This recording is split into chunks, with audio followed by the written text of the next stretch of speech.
What's up, everybody? Welcome back to Fence Logs. It's been a while. I know, I've been MIA. So today we're going to do a tutorial on how to set up an elevation string. Never have to cut post again.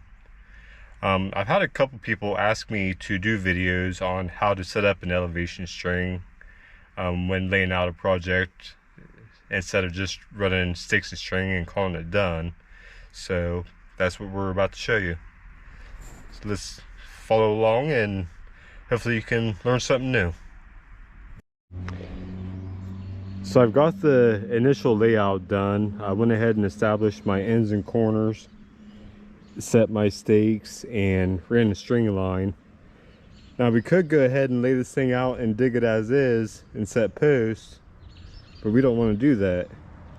What we want to do is we're going to set the string up as an elevation line to get, number one, a nice smooth flow. Number two, it's going to set the height of our fence. So what I do is at the ends and corners where I've got the stakes, I'm going to set the string 12 inches off grade. And that's going to be my establishment measurement for our grade. So what we'll do from here is we'll go down the fence line, and anywhere we got a high spot or a super low spot, we're going to set a stake and we're going to set the string at 12 inches.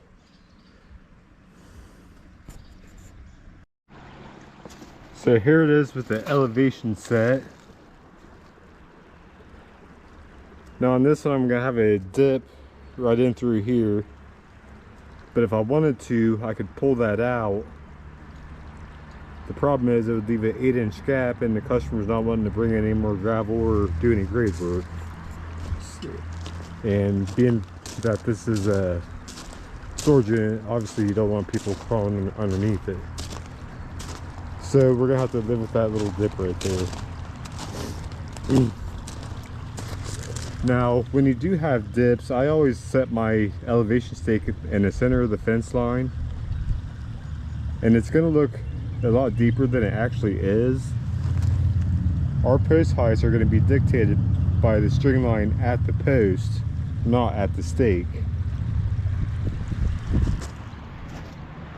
The same with the high spots too. And through here, it kind of comes uphill a little bit. So I have a stake right here at my highest spot. And you'll be able to see a peak in the string at the stake. But again, it's irrelevant because what matters is the height of the string at the post. So what I'll do from here is go ahead and punch these holes out. And I'll mark all my posts. Say you want your post at 5 foot 10 inches. You'll make a line on your post at 4 foot 10, and when you set your post, you just line up the mark with the string and ta-da, done deal. Show you guys what that looks like. All right, here we are on the back fence line. Got my elevation string ran. With this one, overall, I'm pretty happy with this one. But my second stake in, I see it dips down just a little bit. Then there's kind of a hump at the end where my first stake in is. So what I'm going to do is I'm going to raise the string up just a hair, maybe an inch on the second string. Smooth that out a little bit and I'll be pretty happy with this. Once you guys get the initial elevation done, you can take a look at the string and see how the fence is going to flow. If you're not happy with the flow, it's just as simple as adjusting the string to where you are happy, and then you won't have to change any of your measurements on your post. Keep your mark on your post the same. Whatever the height of your post is, minus 12 inches, set it to the string and you'll have a perfectly graded fence. You won't have to cut none of the post. Alright guys, now that I'm happy with the way the elevation line is flowing, I'm going to go ahead and start punching holes and setting posts. I'll show you guys what it looks like when it's done.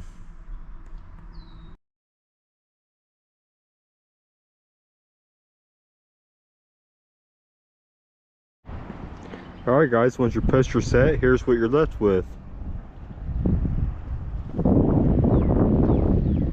Nice smooth flow on top.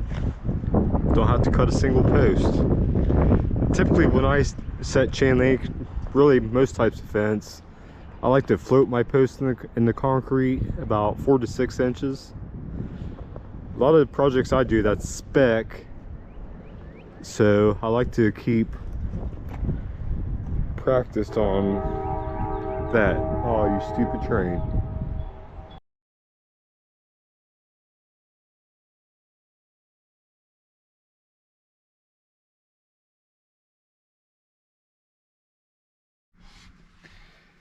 It doesn't matter if you're pounding or if you're setting conventionally, this is going to work for you.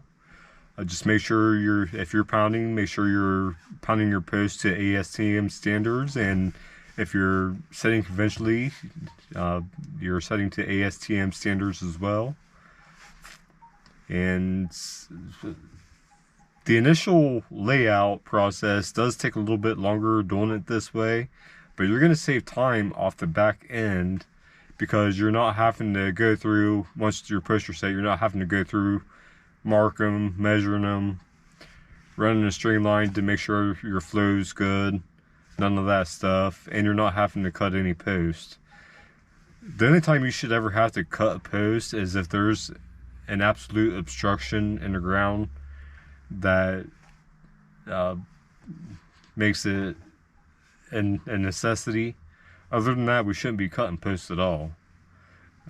It's not going to take you any extra time hardly to dig your post to the depth needed to use the complete post. But that's it for this one, guys. Feel free to comment, like, subscribe, and we'll see you in the next video. Happy fencing.